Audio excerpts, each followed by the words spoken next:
nosso material. Pessoal, vamos lá.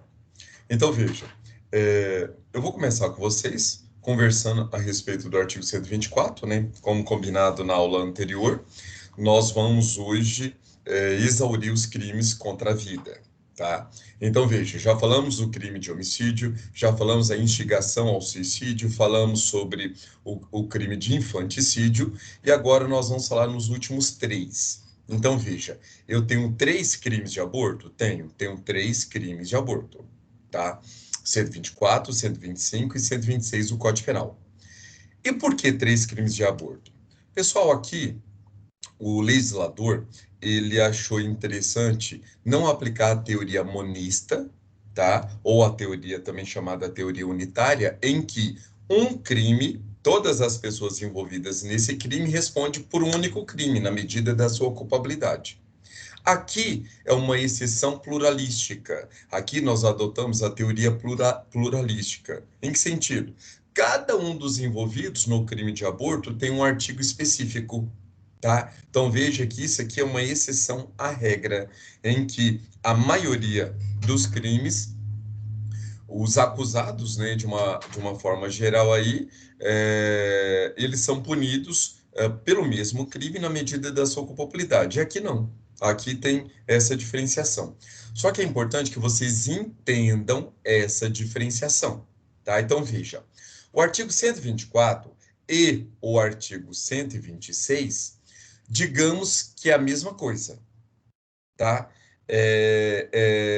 Digamos que é o mesmo crime, só que aqui, o 124 eu vou punir uma pessoa, no 126 eu vou punir outra pessoa. Mas aqui nós estamos falando que de concurso de pessoas, onde nós temos aí um concurso necessário, tá? Um concurso necessário. Então, veja, relembrando da nossa classificação, né?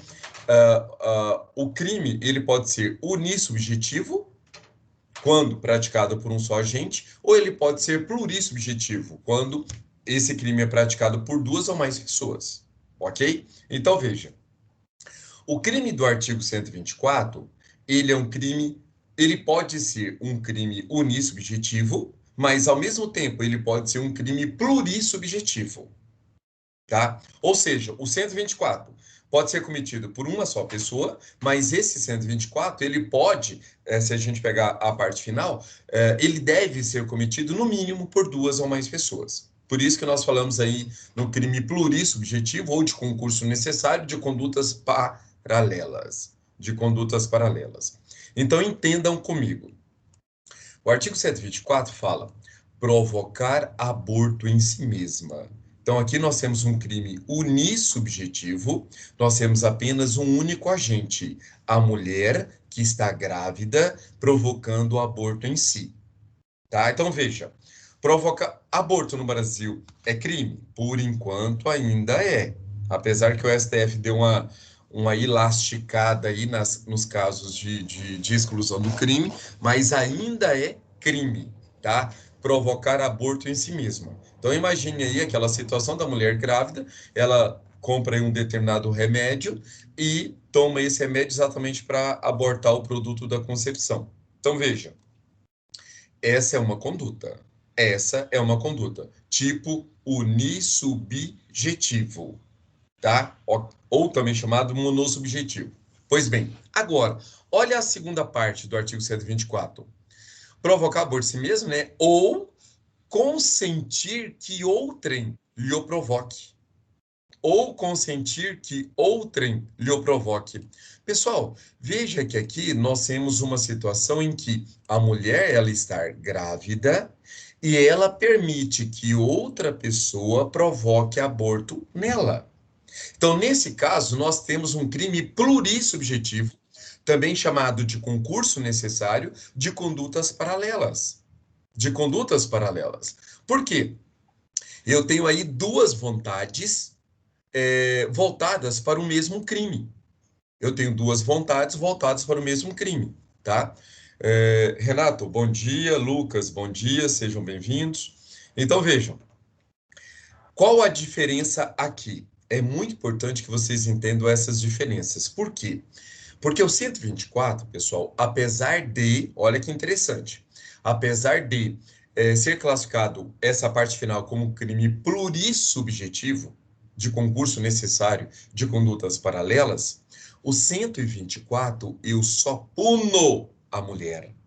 O 124, a pena do 124 é só para a mulher grávida, que provoca aborto em si mesma ou admite que outra pessoa provoque esse aborto, tá? Mas veja que o tipo já fala do concurso de pessoas, em que uma outra pessoa vai provocar esse aborto nessa mulher, tá? E o mais importante, olha a diferença das penas. Porque, veja, nessa parte final do artigo 124, a mulher, junto com outra pessoa, vai o quê? Matar o produto da concepção. Vai destruir esse feto. Vai tirar a vida desse feto. Tá? Pois bem, então para a mulher vai ser uma pena, para essa outra pessoa que, com a concordância da mulher, tira a vida desse feto, a pena vai ser a outra, vai ser do artigo 126. Tá? Então é muito importante que vocês façam essas diferenciações. Então, no caso aqui do artigo 124, veja que a pena de detenção de 1 a 3 anos para a mulher, e para aquela pessoa que provoca o aborto na gestante com o seu consentimento, olha só, a reclusão é de 1 a 4 anos. A pena é maior, tá? Então, veja, isso aí eu adoto a teoria pluralística. Pois bem, então vamos lá. Entendendo um pouco mais esses artigos.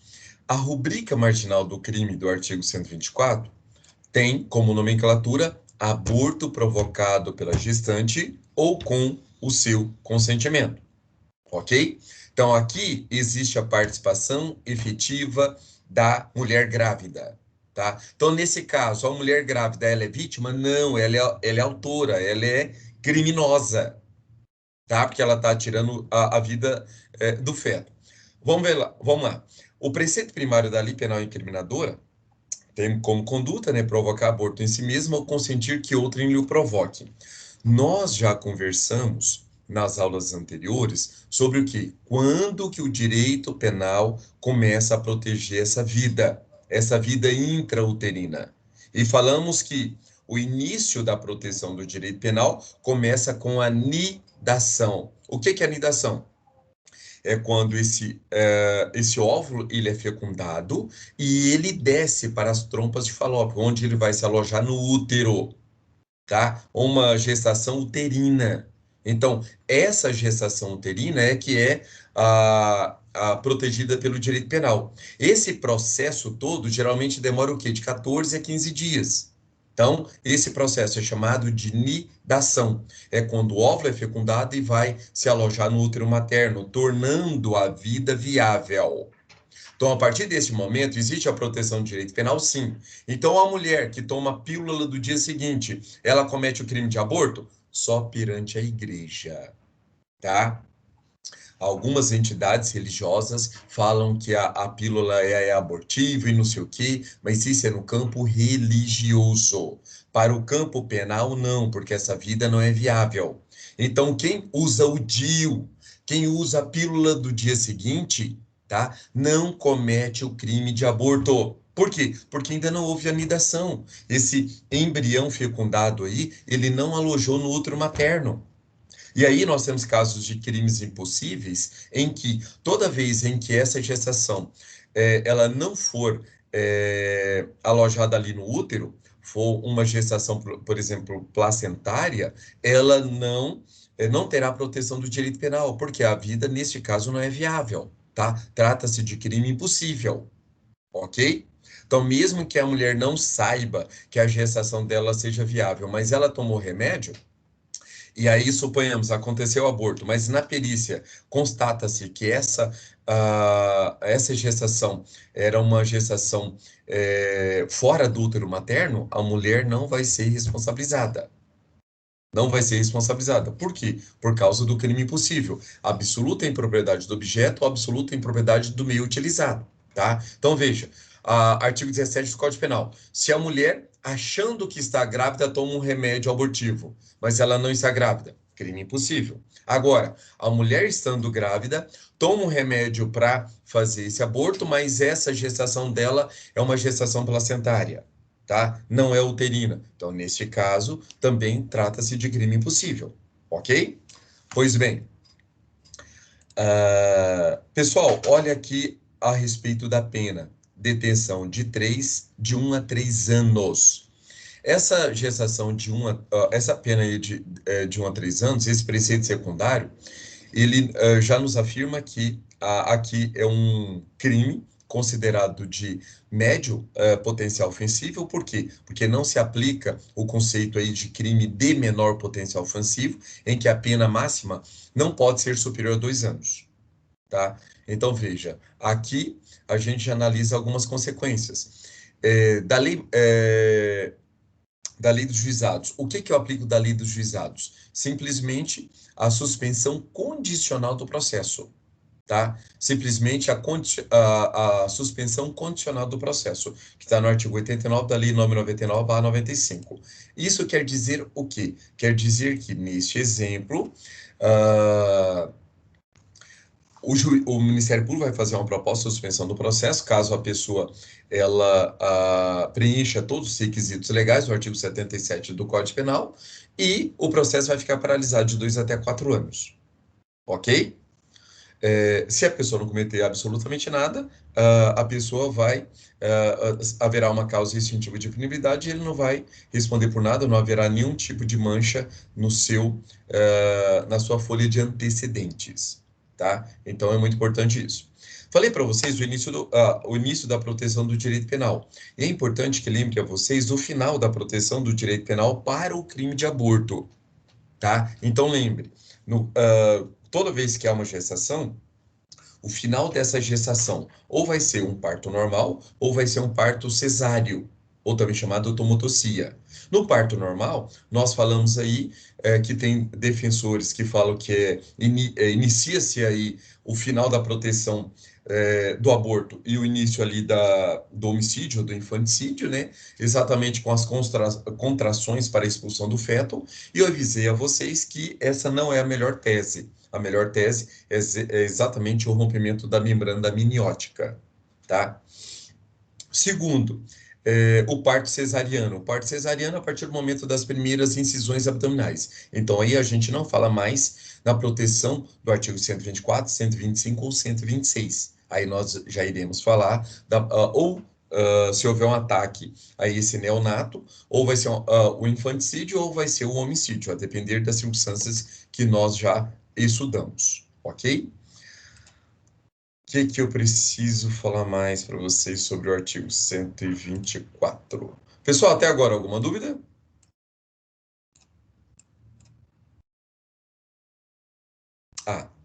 Olha só, pessoal. O crime do artigo 124, ele é classificado como um crime de dupla subjetividade, ou melhor, o crime do artigo 124 não, o crime do artigo 125. O crime do artigo 125, ele é classificado como um crime de dupla subjetividade passiva. O crime do artigo 125. Por quê? O que o artigo 125 difere do 124 e do 126? No crime do artigo 125, eu tenho o aborto provocado por um terceiro sem o consentimento da gestante, tá? Então, no crime do artigo 125, é aquele caso em que a pessoa quer matar o produto da concepção. Então, imagine ali uma pessoa que não gosta daquela mulher, não quer aquela criança. Imagine ali uma relação íntima de afeto entre os dois ali, casos aí de homem casado que a sua amante está grávida e ele não tem interesse no nascimento dessa criança e faz esse ataque exatamente para que a mulher aborte. Tá? Então, veja, esse é o crime do artigo 125. Ele é classificado como um crime de dupla subjetividade passiva. Por quê? Nós temos dois sujeitos passivos, além do Estado. Todo crime eu tenho um sujeito passivo primário e tenho um sujeito passivo secundário. Sujeito passivo primário sempre vai ser o Estado. Por quê? O Estado subroga-se no direito do cidadão. Toda vez que há um ataque a um bem juridicamente tutelado pelo Estado, tá infringindo uma lei do Estado. Então, por isso que ele é classificado como a primeira vítima. E aí nós temos as vítimas secundárias. E nesse caso, nós temos mais duas vítimas secundárias. A mulher que está grávida e mais o feto que está ali no útero materno, tá? Agora, o artigo 124, ele é classificado como crime bipróprio. Por que bipróprio? O sujeito ativo, num primeiro momento, só pode ser a mulher, e o sujeito passivo só pode ser o produto da concepção que está no seu ventre materno, tá? Agora, quando a gente analisa o 124, a outra modalidade, é, ali com a ajuda de terceiro, veja que o 124 só pune a mulher. Apesar de falar que um terceiro pode praticar essa conduta nela, mas o 124, a pena é para a mulher, tá? Então, o crime do artigo 124 é um crime bipróprio, porque nós estamos punindo a mulher gestante, tá? Porque sujeito ativo, ele é próprio, somente a mulher só pode fazê-lo, e não é somente a mulher, né? É a mulher grávida. Então, nós poderíamos aí, de acordo com alguns doutrinadores, poderíamos até falar num crime de mão própria. O que é o crime de mão própria? É aquele que tem uma qualidade mais que especial. Então, crime comum não tem uma qualidade nenhuma, qualquer pessoa pode praticá-lo. O crime próprio, somente uma parcela da sociedade pode praticar. E o crime de mão própria é quando somente uma parcela restrita pode praticar esse crime, tá? Mas veja, ele não é classificado como um crime de mão própria. Por quê? Porque admite que outra pessoa pode provocar esse crime com a anuência da mulher, tá? Então, por isso que o artigo 124, a melhor classificação é crime próprio ou crime bipróprio, tá bom? Pois bem. Interessante, pessoal, que quando nós falamos ali do homicídio, né, nós falamos homicídio. Agora, no aborto, aqui tem um nome próprio para isso, que é o feticídio, que é a morte exatamente do feto, tá bom? E uma classificação doutrinária aí do artigo 124, nós podemos classificá-lo como um crime bipróprio, né, a respeito do sujeito ativo e passivo, é um crime doloso, não admite a modalidade culposa, é um crime comissivo, é um fazer, tá? É um fazer. O verbo ali exprime uma ação, mas interessante. É possível o crime do artigo 124 na modalidade omissiva? Sim, mas não o omissivo próprio, e sim na figura do omissivo impróprio, tá? Também chamado comissivo por omissão, que aí nós temos a figura do garantidor, o artigo 13, parágrafo 2º, alíneas A, B e C do Código Penal, tá? Então imagine, quem é o garantidor nesse caso? A própria mulher.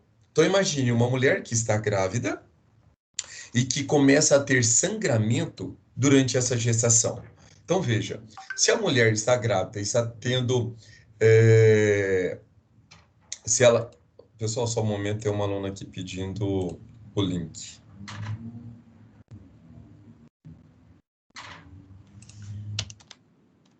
Isso. Imagine aí a mulher estando grávida, ela tem aí, começa a ter um sangramento, e qual o normal de qualquer mulher nessa situação? É procurar um médico imediatamente, porque se ela começou a ter sangramento, não é normal. Não sendo normal, ela indo no médico, o médico vai ali usar dos meios medicinais para salvar a vida desse feto. E aí a mulher, sendo garantidora da vida desse feto, começa a ter sangramento e ela não faz absolutamente nada. Aí nós temos uma possibilidade de aborto na possibilidade de garantidora. É um crime omissivo impróprio, também chamado comissivo por omissão, tá bom? Esse é um crime de forma livre. A mulher pode utilizar de várias formas para praticar esse crime de aborto, tá? Ele é um crime considerado de dano, porque haverá a morte aí do feto.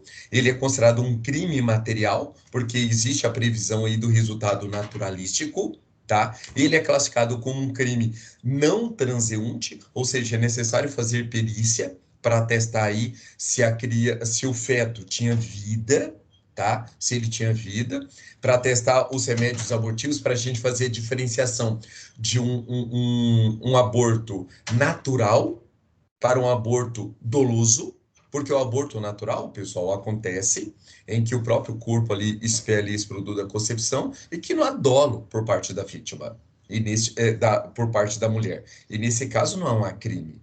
Tá? Então, por isso que é importante que haja essa perícia, para atestar todas essas situações.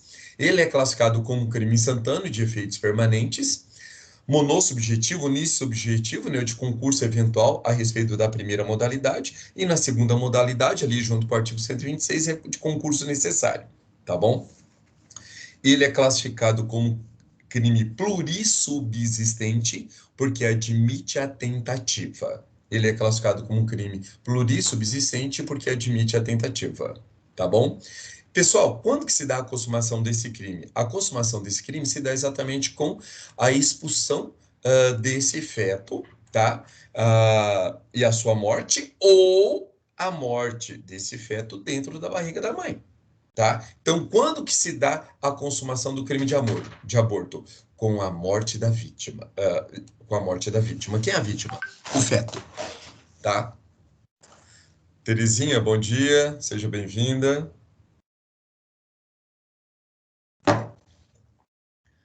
Então lembre, pessoal, o seguinte, como o crime de aborto, ele é um crime doloso, ele não admite a modalidade culposa, então imagine as seguintes situações. Imagine a situação daquela mulher que gosta de fazer exercícios físicos, tá? Gosta de fazer exercícios físicos. Imagine aí o caso dessa mulher que Bom dia, exagera professor. no exercício. Oi, Terezinha, pode falar? Bom dia. Bom Bom dia. dia. Agora que eu consegui entrar, eu já perdi algumas aulas, mas eu estou acompanhando pelo AVA. Ah, Os sim, links tudo me bem, passaram, Terezinha. estava errado os links, aí agora que você me passou certo. Ah, tudo bem. De qualquer forma, essa aula está sendo gravada e depois eu vou disponibilizar o link no meu canal do YouTube, tá bom? Que Tá aí bom, você vai obrigada. assistir não só essa aula, como as outras aulas que nós já tivemos. Tá, eu lhe agradeço, que eu estava meio perdida, que eu não estava conseguindo entrar nas suas aulas, aí só dava na outra professora lá. E aí eu liguei lá para a coordenação, eles também passavam tudo errado o link para mim. Agora que eu consegui o seu número, foi que você conseguiu passar para mim direito. Agora eu vou acompanhar. Beleza, então, tranquilo. Seja bem-vinda. Então vamos lá, Obrigada. pessoal. A gente estava falando exatamente da possibilidade de uma mulher que faz aí exercícios físicos, né, durante a gestação e ela exagera, né, esses exercícios físicos e acaba aí praticando o aborto. Neste caso, ela vai ser responsabilizada? Não. Por quê? Porque esse é uma hipótese de aborto culposo. Houve um excesso por parte dessa mulher e não existe a punição do aborto culposo, nessa modalidade culposa, só a modalidade dolosa, somente a modalidade dolosa, ok? Pois bem, aqui, pessoal, nós temos é importante toda vez que a gente analisar as penas, tá? Você analisar as várias consequências desse preceito secundário. Tá? Então, a respeito do artigo 124, em que a pena é de 1 a 3 anos, veja, o delegado pode arbitrar fiança? Claro que pode. O artigo 322 prevê essa possibilidade em que o delegado, quando a pena não for superior a 4 anos, ele pode arbitrar fiança. Então, é um crime afiançável, ok? Pessoal, esse é um crime doloso contra a vida. Então, qual o procedimento? É o procedimento comum ordinário, comum sumário, comum sumaríssimo, do artigo 394, inciso 1, 2 e 3 do Código de Processo Penal? Não. Esse é um crime doloso contra a vida. Então, o procedimento é o escalonado do júri. É o judicium accusationis e judicium causae. Então, veja, como funciona esse procedimento escalonado do júri? Haverá uma primeira fase, tá, em que vai ser ouvida testemunhas, vai ser ouvido os acusados, vai ser ouvido o perito, tá? Vai ser dado todo o direito ali à acusada ou aos acusados a de se defenderem. E aí, no final, o juiz vai dar uma decisão, pronunciando a acusada ou os acusados a julgamento pelo tribunal do júri, tá? Ou uma sentença desclassificatória, ou uma sentença de impronúncia, se não tiver provas, ou uma sentença de absolvição sumária, tá? Quando não estiverem presentes aí a prova da materialidade e indícios suficientes de autoria, Ok? Esse é o procedimento escalonado do júri. Por quê? Porque essa pessoa que comete o crime de aborto, ela vai ser julgada pelo tribunal do júri.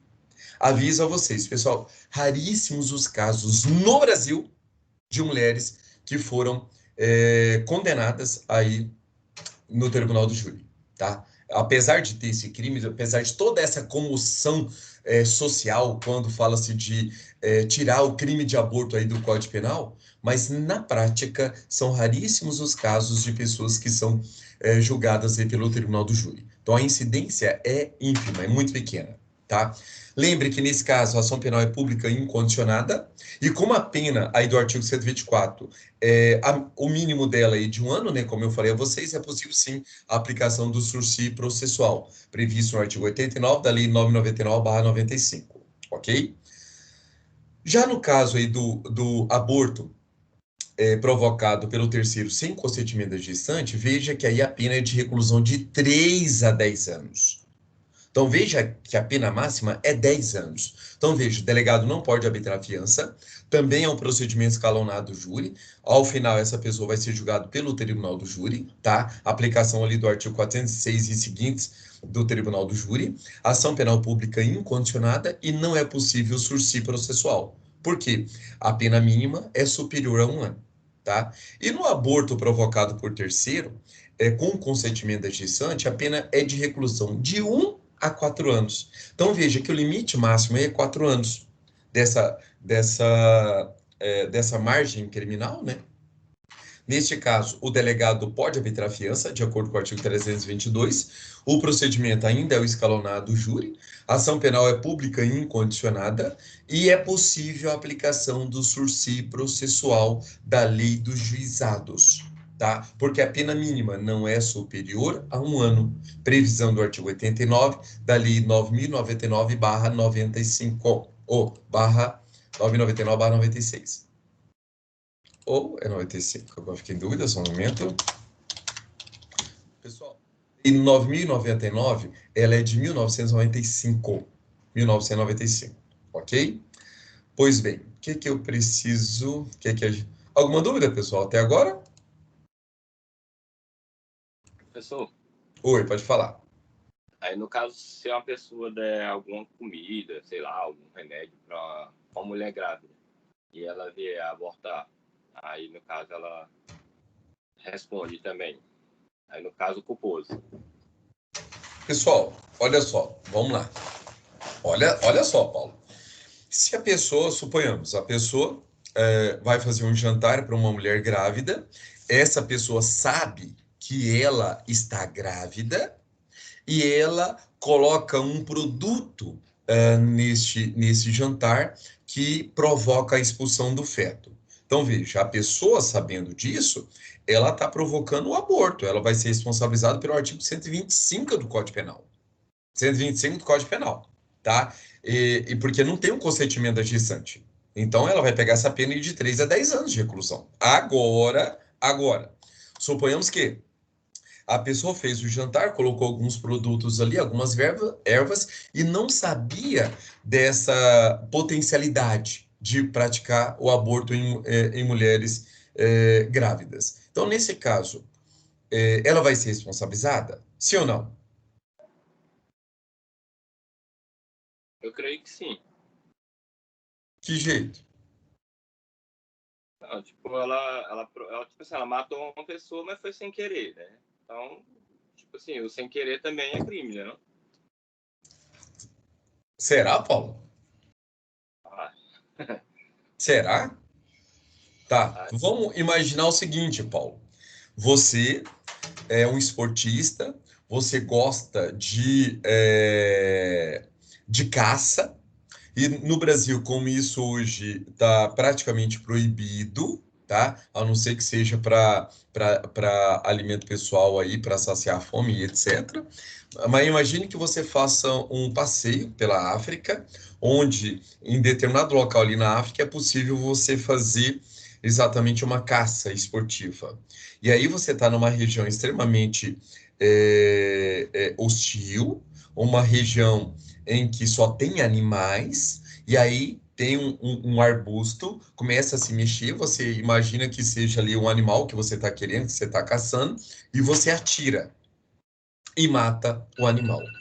Na hora que você vai lá para ver que animal você matou, você acabou matando uma pessoa, um defensor dos animais, que estava ali vestido, usando alguma roupa ali de animal, e você acabou tirando essa vida. Aí eu pergunto, você vai responder por esse homicídio? Aí não seria culposo, não? Homicídio culposo? Onde está a negligência, a imprudência e a imperícia nesse caso, Paulo?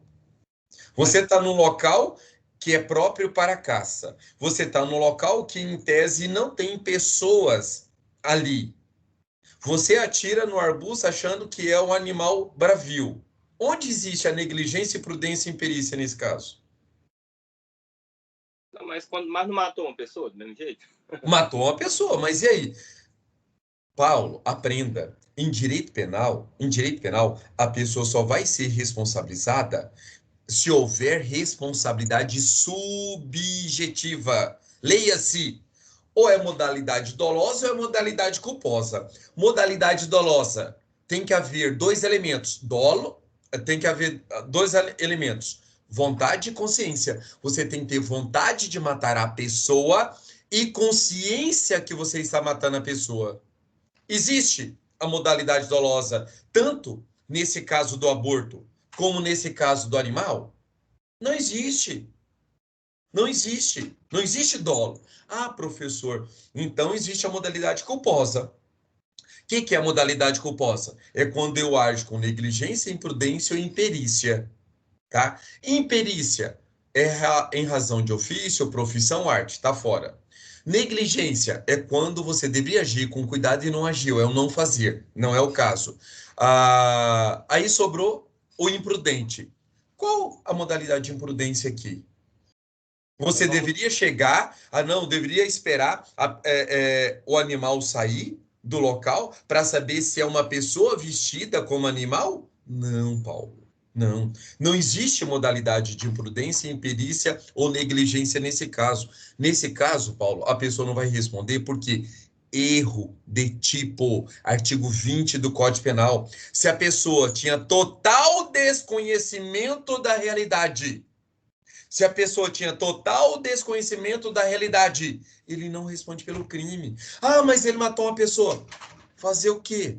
Azar do cara que estava no lugar errado, no momento errado, num local que não tem nada a ver. Num local que não tem nada a ver. Então, total desconhecimento do tipo. O mesmo caso deste. Se a mulher está fazendo ali uma refeição, tem umas ervas, ela foi comprar, quero fazer um pato. Aí a pessoa, olha, o pato, ele é muito bom com esse tipo de erva, vai dar um sabor, uma saborização maior aqui na sua comida, etc. Ela vai e compra. Aí chega, a mulher está grávida. Ela sabe que a mulher está grávida, mas não sabe que aquela substância que ela comprou para dar um sabor adicional ao pato, ela é abortiva. Então veja, total desconhecimento da realidade, Paulo. Total desconhecimento da realidade. Vai responder pelo crime? Não, erro de tipo. Olha outra situação de erro de tipo. Imagine o caso que já caiu na prova da OAB, em que a pessoa vai numa boate, onde só é permitida a entrada de pessoas maiores de 18 anos, encontra uma linda mulher, ela com vestimenta própria de pessoas maiores de idade, corpo já um corpo estruturado, em que a pessoa em nenhum momento acha que a pessoa tem menos de 8 anos, a pessoa chama para ter relações sexuais, ele tem relações com ela, no outro dia a polícia vai lá e prende ele por estupro de vulnerável. Por quê? Ela tem 13 anos de idade. 13 anos de idade. E suponhamos, ele ainda perguntou, quantos anos você tem? Eu tenho 18, acabei de fazer 18. Aí pergunta a você, nós vamos punir essa pessoa? Mas ele teve relações com uma pessoa menor de 14 anos. Teve. Mas ele sabia? Não. Erro de tipo. Total desconhecimento da realidade. Eu de tipo excusável, eu de tipo inexcusável. Eu tenho que analisar a situação. Por quê? Quando o erro de tipo ele for justificável, qualquer pessoa cometeria esse erro, exclui o dolo e a culpa. Agora, se a pessoa, utilizando um pouco de cuidado, evitaria o erro, é o erro de tipo injustificável. E, nesse caso, a pessoa vai responder a título de culpa, se houver a previsão legal. No aborto, existe a previsão de culpa? Não existe. Então, mesmo que a pessoa agisse com culpa, ele não vai responder pelo aborto culposo. Tá? Ah, professor, mas não é caso, então, de homicídio? Pessoal, nós já falamos a proteção do homicídio. O homicídio só protege a vida extrauterina. Extrauterina. Se a vida é intrauterina, nós vamos falar no crime de aborto. Ou é 124, ou é 125 ou 126. Nós temos que trabalhar com as elementares do tipo. Certinho, Paulo? Tá? Pessoal, dúvida, vocês precisam falar, porque muitas das vezes você acha que sabe, tem uma dúvida, e se a gente não sanar essas dúvidas aqui, vocês vão errar depois no futuro. Não, com certeza, né? Porque bate a curiosidade e tem que perguntar, né? Tem que perguntar. Eu ia até ainda, como um advogado chato, né? Eu ia falar assim, mas por eu estar lá na África, né? Um lugar onde tem vários pesquisadores, que você costuma ver eles vestidos, às vezes, de animal para poder chegar perto dos outros animais da mesma raça. Eu não teria que ter esse cuidado antes de atirar? Olha as elementares do problema que eu passei a você. Não estamos numa área de preservação ambiental, que na África também tem. Então, essas áreas de preservação, essas áreas onde tem estudiosos ali de primatas e etc., é uma situação.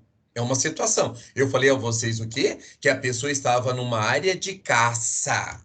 Uma área própria de caça. Então, azar do besta que, eu sou defensor dos animais, vou me... Dançou, azar. Azar. Você tem várias formas de você manifestar o seu repúdio a esse tipo de esporte. Não dessa forma. Não, eu lembrei aí, tipo, eu ia falar isso, né? Aí eu falei, não, mas aí ele vai falar que a área é exclusiva para caça. Vai ser a defesa dele. E outra coisa, você não está sendo advogado, você está sendo Ministério Público. Você não está sendo advogado. Advogado defende acusado. Você está acusando a pessoa. Então você está trabalhando ali como órgão do MP. Ah, certo. Olha aí, nem sabia também. Pessoal, olha o tanto de informações que podem surgir em provas que eu quero exaurir aí o crime de aborto com os senhores. Olha que legal. Vou passar aqui para o meu material. Olha só as situações. Olha só que legal. Gestante, pessoal, que perde o filho em acidente de trânsito. Então, olha, imagine vocês a seguinte situação. Se a gestante, tá? Se é a mulher,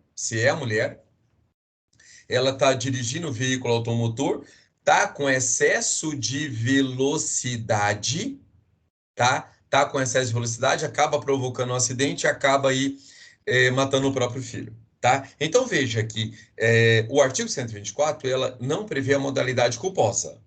Então a mulher vai ser responsabilizada? Não, não vai ser. Agora, imagine o terceiro, tá? Dirigindo o veículo automotor com excesso de velocidade, bate no carro em que a mulher está grávida, tá? E a mulher acaba perdendo aí o filho. Neste caso, ele vai ser responsabilizado pelo artigo 125? Claro que não, porque o artigo 125 é modalidade dolosa, não é culposa. Ah, professor, e aí? O que acontece? Artigo 302 do CTB. Vai ser aplicado o CTB, o Código de Trânsito Brasileiro. Tá? Vai ser aplicado o artigo 302 do CTB. Tá? Não se aplica, neste caso aí, o artigo 125 do Código Penal. Ok? Morte de fetos gêmeos, gestação gemelar. Pessoal, detalhe. A mulher, sabendo que está grávida, não tem interesse nessa gravidez e toma remédio abortivo, tá? E aí depois descobre-se que ela era uma gestação gemelar, ela tinha 2 fetos. Se ela não tinha, se ela desconhecia essa condição, ela vai responder por um único crime de aborto.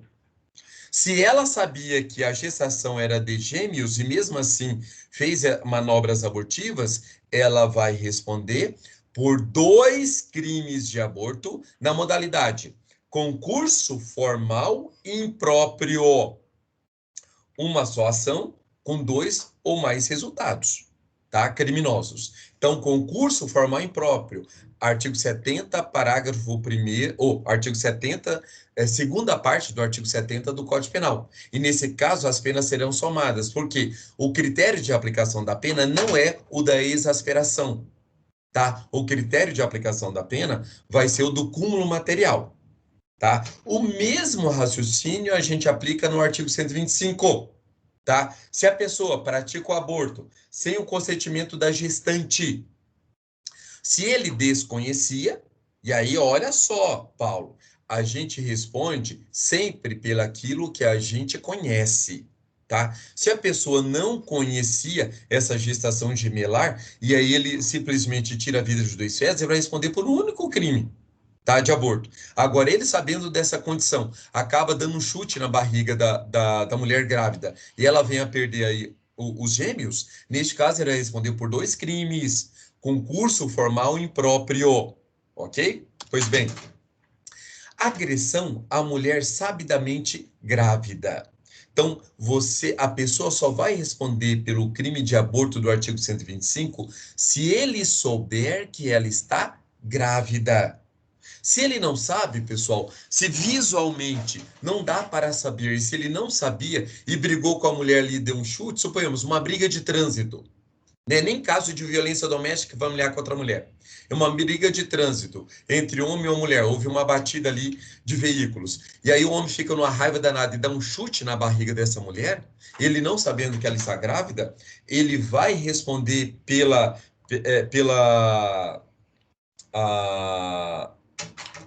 o artigo 125? Não.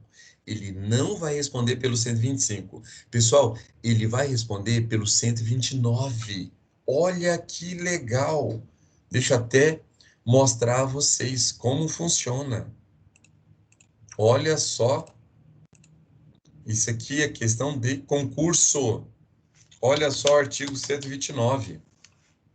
Ó, lesão corporal de natureza grave, se houver aceleração do parto. Então, se houver aceleração do parto, aí nós já sabemos que a mulher está grávida, a gestação está bem à frente e tal, etc.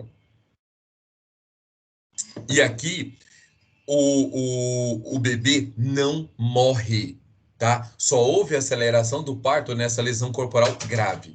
E a lesão corporal gravíssima, olha só, se resulta aborto. Pessoal, o crime do artigo 129 é um crime pré-ter-doloso. Pré-ter-doloso, que isso significa dolo no antecedente no sentido de praticar lesão corporal e culpa no consequente a respeito do aborto. Aqui a pessoa só responde por essa lesão corporal gravíssima se ele não quer praticar o aborto na vítima. É a modalidade aqui, a título de culpa. Exatamente esse exemplo que eu estou passando a vocês. Ele queria o quê? Ele queria praticar lesão corporal na vítima. Bateu no carro ali, houve aquela briga, ele com raiva dá um chute na barriga da vítima, dá um murro na barriga da vítima.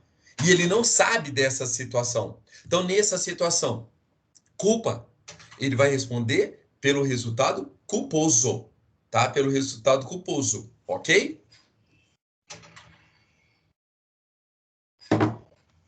Voltando aí ao nosso artigo 120, ou melhor, voltando ao nosso material aqui.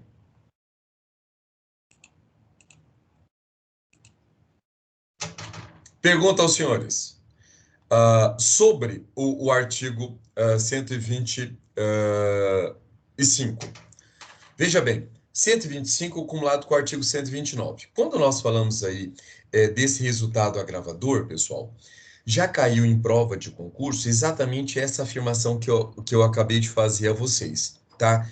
Se a pessoa não tem conhecimento a respeito, ele vai responder pelo resultado agravador, tá? Ali, a lesão corporal.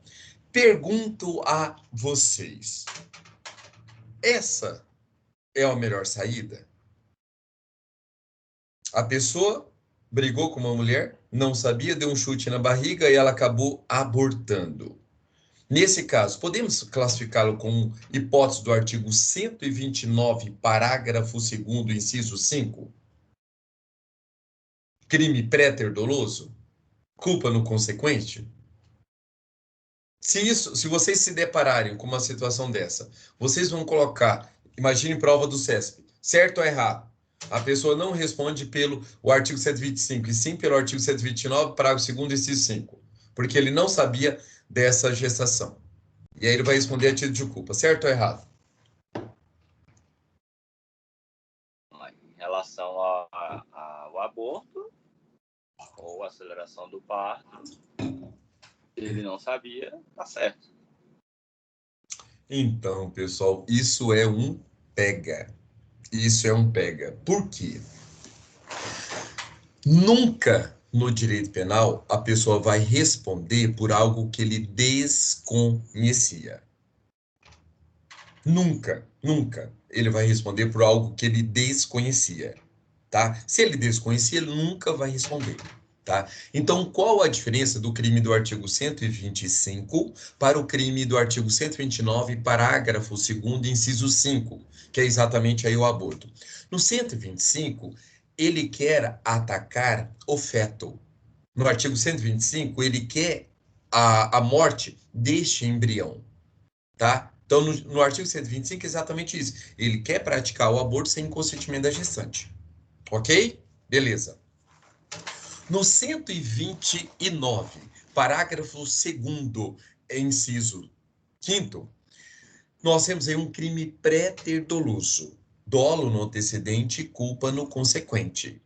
Tá? Mas veja, ele tem que ter conhecimento da gestação, pessoal. Por quê? Porque se ele não sabia da gestação, ele não vai responder. Então, imagine vocês o seguinte, num caso aí de uma briga de trânsito, em que a briga aí desse homem com essa mulher, e ele simplesmente, no calor da discussão, ele empurra a mulher. Empurra. Na hora que ele empurra essa mulher, ela desequilibra e cai, tá? E veja, a gestação, ela é visível. Ele tá vendo que a gestação é visível. E aí ele empurra essa mulher. Só que, suponhamos, ela estava de salto, ela acabou perdendo ali o equilíbrio e cai exatamente de barriga ao chão. Aí, veja, nós temos a lesão corporal dolosa inicial em que ele empurrou essa mulher. E o resultado final, que foi ela desequilibrar, cair, bater a barriga e acabar aí tendo aí o aborto, morrendo aí o produto da concepção, é a título culposo. E nesse caso ele sabe que ela está grávida. Aí nós podemos falar que ele vai responder sim por essa lesão corporal gravíssima. Tá? Então veja, essa primeira situação que eu passei a vocês é um pega. Toma cuidado com isso. Porque, lembre, a pessoa sempre tem que ter conhecimento do que ele está fazendo. Tome muito cuidado com isso, tá? Então, quando eu falo nessa modalidade culposa, ele tem que saber que a pessoa está naquela situação. Porque se ele não souber, ele não vai responder. Mas veja, ele só vai responder a título culposo, porque se ficar evidenciado que ele não queria praticar o aborto, ele só queria praticar uma lesão corporal. Por quê? Suponhamos que ele ali, no calor da discussão, ele vê que ela está grávida. Ele fala, quer saber? Vou empurrar essa mulher, eu quero praticar lesão corporal e eu quero que esse produto da concepção venha a falecer. Aí é diferente. Aí, nesse caso, ele tem dois dolos. Uma única ação com duas resultados. Aí ele vai responder tanto pela lesão corporal como pelo crime de aborto. Se ficar evidenciado que ele queria esses dois resultados. Aí ele tem dois dolos. Pode falar, Paulo.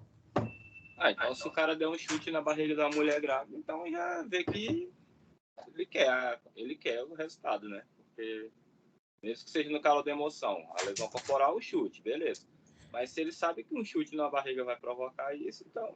Desde que ele saiba, Paulo, que a mulher esteja grávida. Você imagina uma mulher com uma barriga ali chapada, antes ali dos primeiros 3 meses ali de gestação, em que muitas vezes ainda não tem um crescimento abdominal. Então, nesse caso, numa briga dessa, ele dá um chute e ele desconhecia que ela estava, tá? Então, ele vai responder por esse resultado? Não, porque ele desconhecia. Agora, suponhamos que ali ela já tem aquela protuberância abdominal. Ele vendo que ela está grávida, dá o chute, então nesse caso, ele vai responder pelo quê? Olha só, briga de trânsito, ele dá um chute, ele vai responder pelo aborto. Ele vai responder pelo 125. Ele vai responder pelo 25. Já lesão corporal também? A não ser que ele quisesse também lesionar a vítima e matar a criança, tá? Ficar evidenciado isso, aí ele pode responder exatamente pelos dois. Se ele alegar, tipo assim, ele vê que a mulher tem uma barriga, tá com a barriga grande e tudo, aí ele vai lá e dá um chute, aí a mulher vai e beleza. Aí teve o aborto. Aí se ele alegar na defesa dele que ele não imaginou que ela estava grávida, que ela só tinha uma barriga grande mesmo. Olha, não, tudo bem. Nós sabemos aí que existe pessoas, não só homens, como mulheres, com o abdômen ali bem avantajado, o famoso abdômen de cervejinha e etc. Ou uma pessoa obesa e etc. Então, veja, pode ser argumentado nesse sentido, em que ele só queria praticar uma lesão corporal leve, não sabia da gravidez? Sim, ele pode, isso é um argumento de defesa, tá? Mas isso, por isso que um bom um inquérito muito bem feito, ele vai tentar extrair exatamente todas essas informações. Porque imagine, no calor da discussão, a mulher, antes de receber o golpe, ela fala: você toma cuidado, eu estou grávida, você poderia ter matado o meu filho e não sei o quê. E mesmo assim ele vai dar um chute. Aí tem como ele alegar isso na sua defesa? Não, porque ela avisou antes que ela estava grávida. Ah, mas eu achei que era mentira dela, que ela estava era gorda. Azar dele. Houve o aviso anterior. Então, aí é o que nós chamamos de dolo eventual, porque ele teve a informação. Então, mesmo sabendo da informação, aí ele pegou e chuta a barriga da mulher grávida e depois vai lá alegar desconhecimento, aí não cola. Tá bom? Então, beleza. Vamos lá, pessoal, vamos continuar, vamos terminar aqui. Vamos lá para esse programinha aí, quando você abre ele, a gente já sabe que tem coisa aí. Eu já estou vendo mais bolinha na frente ali. Vamos lá. Pessoal, gestante que tenta o suicídio, tá? Gestante que tenta o suicídio. A autoquiria, o suicídio, ele não é crime em si. Mas, pessoal, se a mulher está grávida e ela tenta o suicídio, ela não consegue consumar sua morte. Mas aí nós temos que analisar o seguinte: dessa tentativa de suicídio, o feto morreu? Aborto consumado. Se o feto não morreu, nós temos tentativa de aborto. Por quê? A partir do momento que ela tenta tirar a própria vida, ela também está matando o produto da concepção. Tá? Então, veja, ela vai responder sim, ou pelo aborto, ou pela tentativa de aborto, caso o feto morra ou não morra. Tá bom? Mas que ela vai responder, ela vai responder. Ela não vai responder pelo suicídio, porque a autoquíria não é crime no Brasil. Desistência voluntária e arrependimento eficaz. Lembre do artigo 15, lembre da ponte de ouro, nós já trabalhamos o artigo 15, tá? Então, veja, a pessoa vai responder pelos atos até então praticados. Ou seja, imagine ali a mulher que não queira aquela gestação, ela toma um remédio, tá? Exatamente para que haja aí o aborto. E aí ela se arrepende, começa a sentir algumas dores, ela se arrepende fala assim, e toma um outro remédio que vai combater aquele para evitar que haja ali a expulsão do feto. E suponhamos que ela consiga, que ela tenha êxito, tá? Que nós sabemos que, tanto na desistência voluntária como no arrependimento eficaz, é necessário que ela tenha isso, não pode haver a consumação do delito, ela vai responder pelos atos até então praticados. Mas olha que interessante. Qual o instituto que eu vou aplicar? Desistência voluntária ou arrependimento eficaz no caso aí do remédio? O que é que vocês acham? A gente comentou da outra vez, né, que nesse caso, como ela tinha a possibilidade de voltar atrás, é a desistência voluntária. Toma cuidado, Paulo, porque tanto na desistência voluntária como no arrependimento eficaz, ela tem que ter possibilidade de voltar atrás. Porque se não tem possibilidade, é porque já consumou o delito. Não é isso. Do outro, eu disse que quando...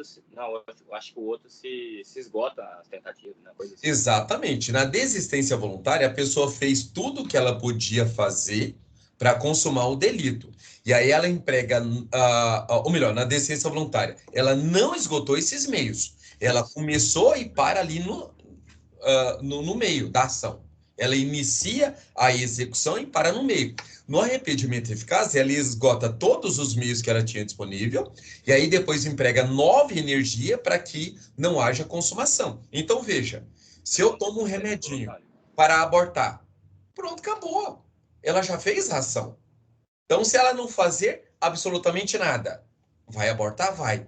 Aí ela se arrepende. O que ela faz? Ela vai lá e toma novo remédio para combater os efeitos daquele anterior. Então, nesse caso, pessoal, é arrependimento eficaz. Não é deficiência voluntária. Porque ela já esgotou todos os meios. Ela engoliu o remédio. Ela engoliu o remédio. Tá? Agora sim, poderíamos falar em desistência voluntária, tipo, ela pega o remédio abortivo, coloca na boca e fica ali, eu tomo, não tomo, tomo, não tomo, tomo, não tomo. Ah, não quero, puxo, e gosto daquele remédio. Veja que houve o início da execução. Ela pegou um remédio extremamente abortivo e colocou na boca. Só que ela não engoliu. Então, ela está ainda no meio ali da execução. Tá? Então ela não engoliu. Aí ela joga, expele. Aí nós podemos falar em desistência voluntária. Tá? Ou, por exemplo, se ela começa a apertar a barriga, tentando ali matar o produto da concepção, tá? E, suponhamos, começou tal, ela começa a sentir cólica, ela fala, não, eu não quero, não quero, tá?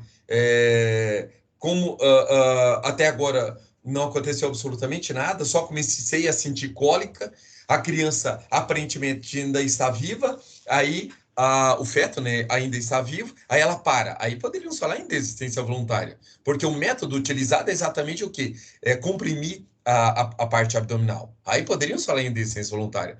Mas o arrependimento eficaz no caso do remédio, pessoal, é o melhor exemplo, porque ela tomou, ela exauriu a sua ação. Se ela não fizer nada, ela vai abortar. Tá bom? Veja, nesse caso, ela vai responder pelo quê? Se a criança, se não houver o aborto, ela não vai responder por absolutamente nada. Agora, se houver o parto prematuro e a criança nasce com vida, aí podemos falar o quê? Em tentativa de aborto. Porque ela tentou matar, mas a criança nasceu com vida. Agora, se a criança morre no ventre materno, aborto consumado. Se a criança nasce com vida, mas morre em face das ações iniciais, aborto também consumado. Então, não importa se a morte aconteceu dentro do ventre ou se aconteceu depois, em razão dessas manobras, tá? Sempre será aborto consumado. Crime impossível, já falamos, tá? Quando a pessoa não está grávida, toma remédio abortivo, ou quando ela estando grávida, toma um remédio que acha que é abortivo, mas não é abortivo, tá? Aí nós podemos aplicar aí as duas possibilidades do artigo 17 do Código Penal. Aborto econômico. O que é o aborto econômico? Pessoal, aborto econômico é aquele caso em que a pessoa é extremamente pobre, tá? É uma pessoa miserável, muitas das vezes tem vários aí filhos, não está conseguindo,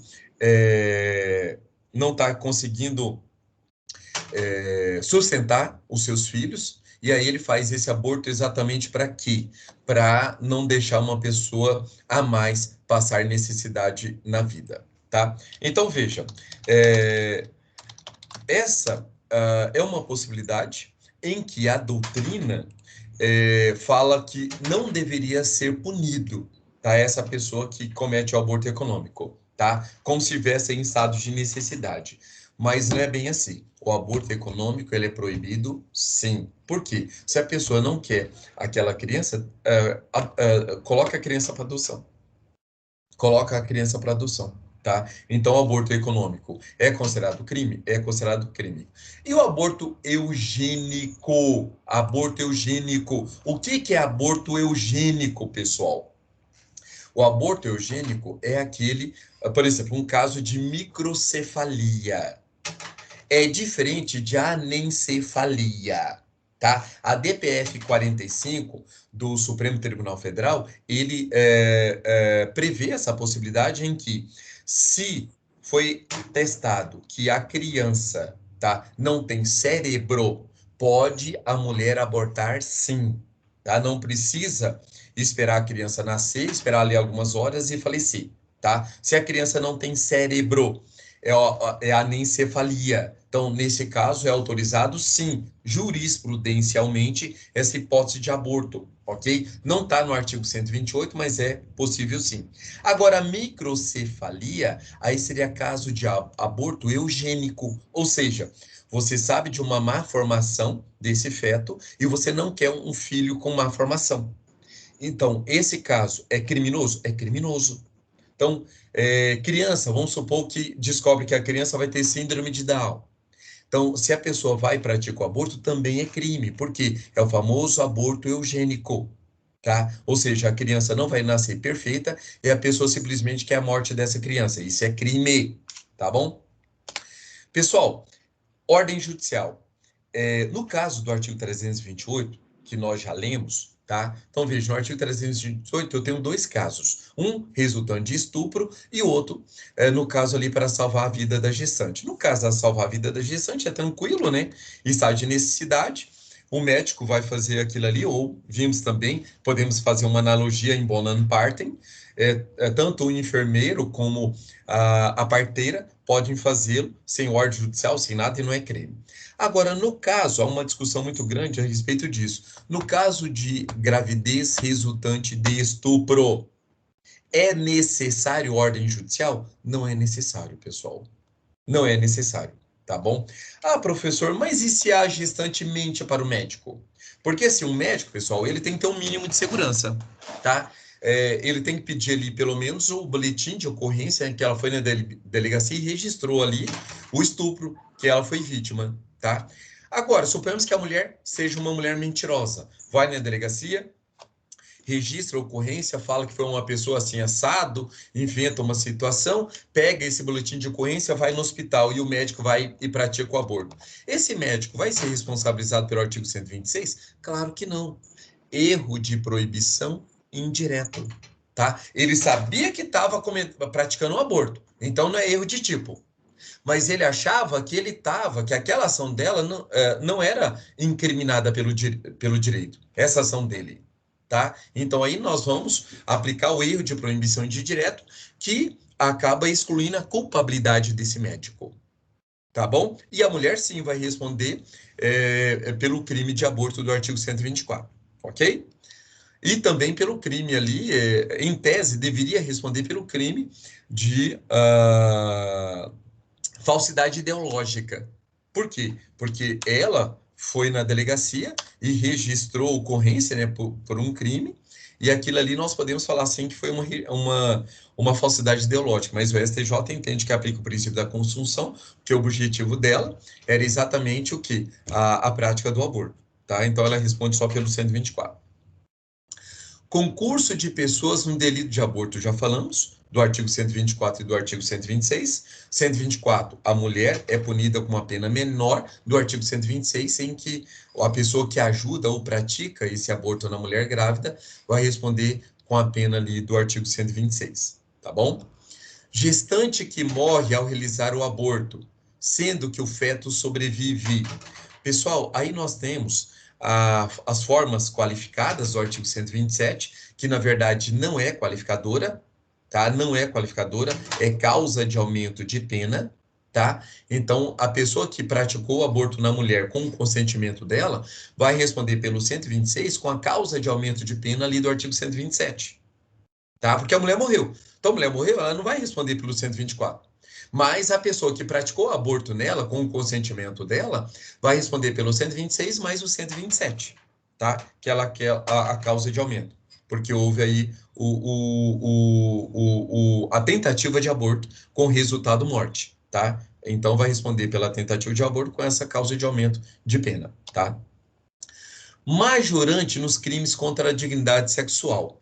Pessoal, lá no artigo 134 do Código Penal, 134, não, desculpe, 234 do Código Penal, existe o quê? A possibilidade de uma causa de aumento para aquela pessoa que, ao estuprar a vítima, acaba engravidando essa vítima, tá? Então, veja, a pessoa praticou o aborto, ou melhor, praticou o estupro e acabou engravidando, vai ter exatamente a causa de aumento. Por quê? Pelo fato da mulher depois ter o direito aí de tirar a vida desse produto, dessa concepção, que foi obtida aí por grave ameaça ou violência à pessoa, tá? Então, existe essa causa de aumento, exatamente para desestimular aos agressores, a ideia do legislador é exatamente essa, para desestimular os agressores que, ao fazer o estupro, né, que em tese utilizasse pelo menos preservativo, para não piorar ainda mais a situação aí da vítima. Tá? Então, por isso que ele é penado de uma forma maior. Aborto do feto anencéfalo, que é exatamente a DPF 54, já falei a vocês. Pílula do dia seguinte, o professor André Strefan deixa bem claro que não é considerado pela medicina, né, como é autorizado pela medicina, e o nosso direito autoriza por quê? Por causa da nidação. Tá? Essa pílula do dia seguinte, ela interrompe esse prazo aí dos 14 a 15 dias, onde esse óvulo fecundado vai se alojar no útero materno, ok?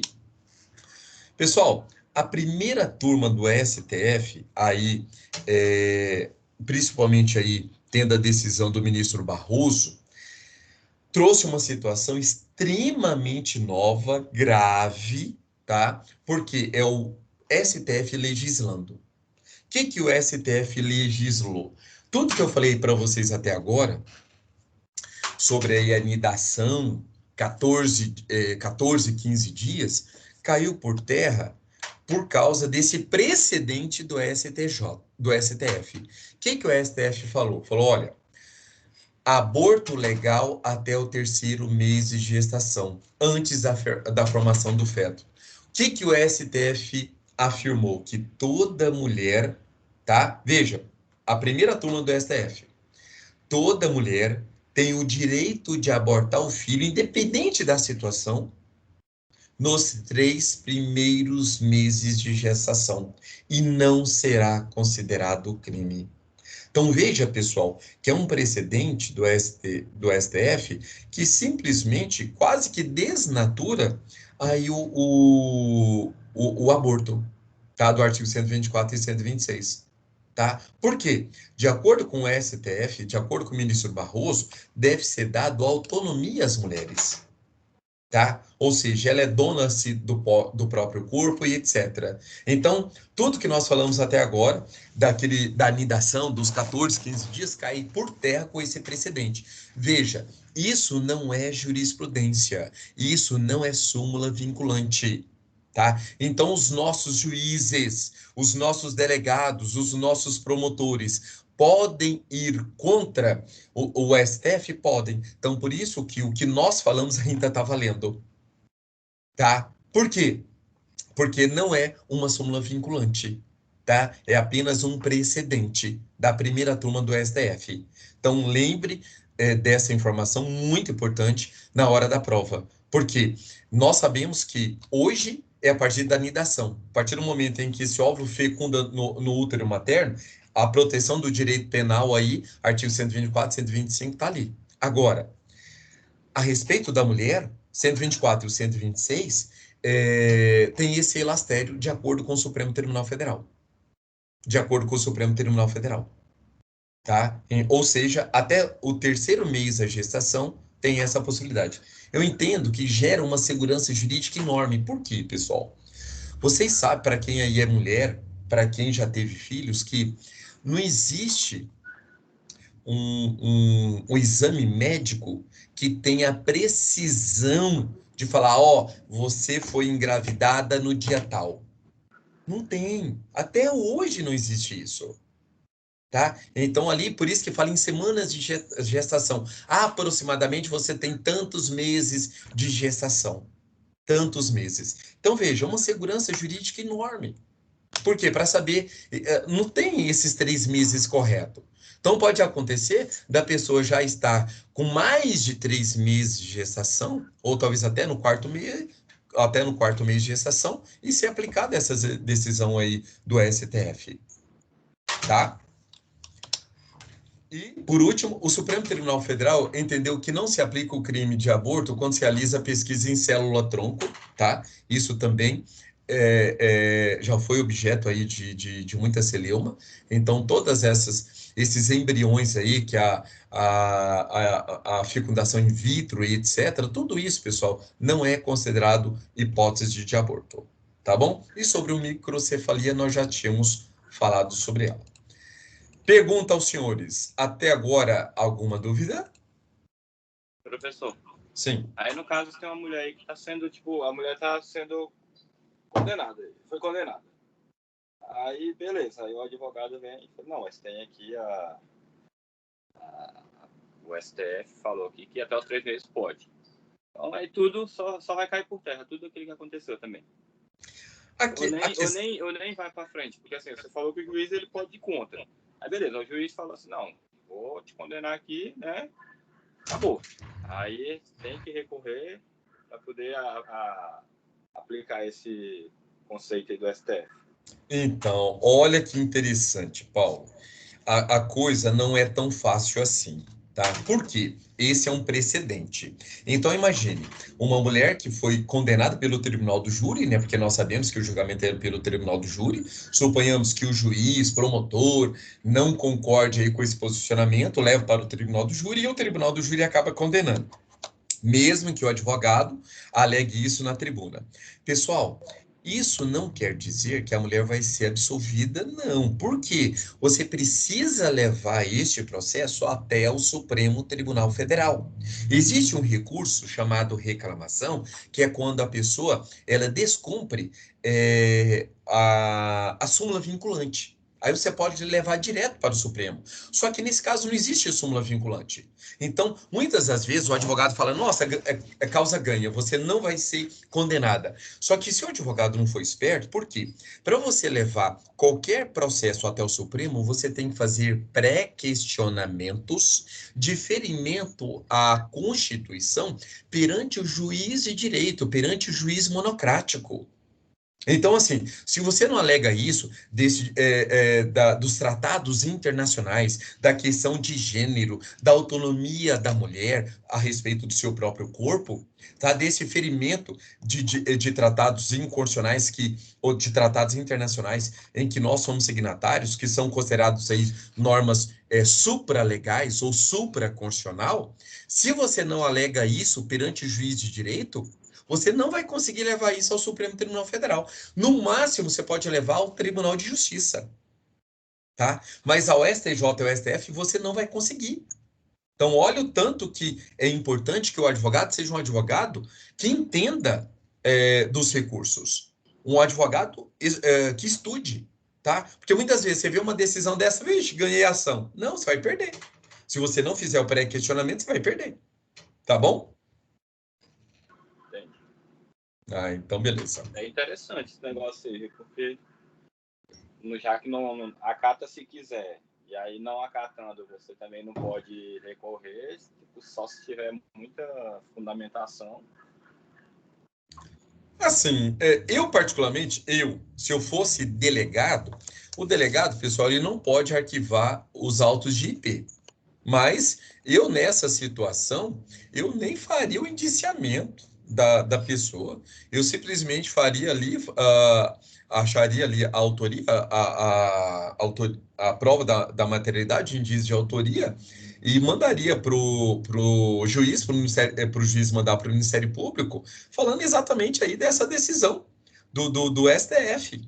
Porque o STF, tudo bem, tudo que for feito aí, imagina, você... olha o tanto que é caro.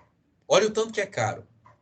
Você movimentar um delegado que ganha 20 e poucos mil reais, você movimentar agentes que ganham a média entre 10 e 15 mil reais, você movimentar o trabalho do promotor que ganha 32 mil por mês, o do juiz que ganha aí 50, 70 mil reais por mês, todos os demais servidores aí do judiciário, tá? Depois você levar para o tribunal do júri todas as pessoas que vão ser tiradas do seu local de trabalho, tá? Para ir lá fazer esse julgamento, para condenar a pessoa, para fazer todo esse trabalho para chegar lá no Supremo, cair tudo. Não, gente, compensa não. Se o Supremo tá certo ou tá errado, vamos acabar com isso aqui agora. Tá? Se as pessoas não concordam com isso, reclamem para os nossos deputados e reforcem a lei. Mude essa decisão aí do Barroso, da primeira turma do STF.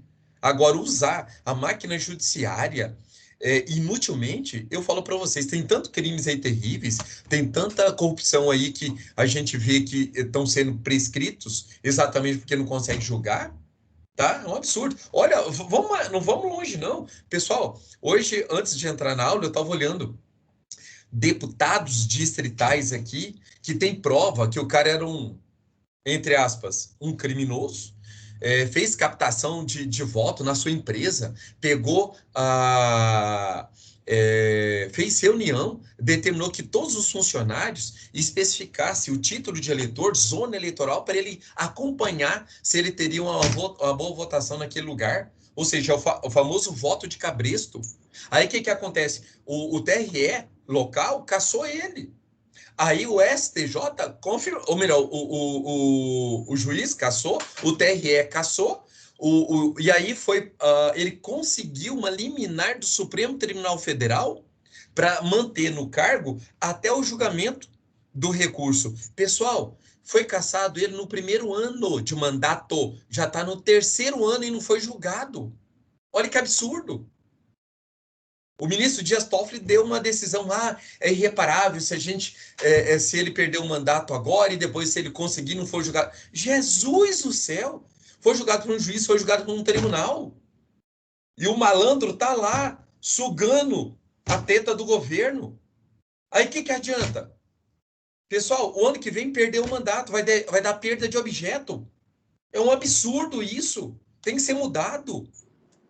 Tem que ser mudado. Aí nós vamos se preocupar com a palhaçada dessa aí de uma pessoa que engravidou, abortou nos 3 primeiros, sendo que o STF já falou que não é crime? E nós vamos mexer com isso? Não, bobeira. Bobeira, pessoal. Bobeira. Não estou falando aí do sentimento religioso. Se você não concorda, vamos pressionar os nossos deputados a mudar essa decisão do STF. Agora, enquanto não muda, eu particularmente acho inútil. Acho inútil movimentar a máquina judiciária por causa disso. Acho inútil. Tá bom? Beleza, vamos para o intervalo. Vamos lá. Pessoal, já deu horário do nosso intervalo. Vamos fazer o nosso intervalo e daqui 20 minutinhos a gente volta, tá bom?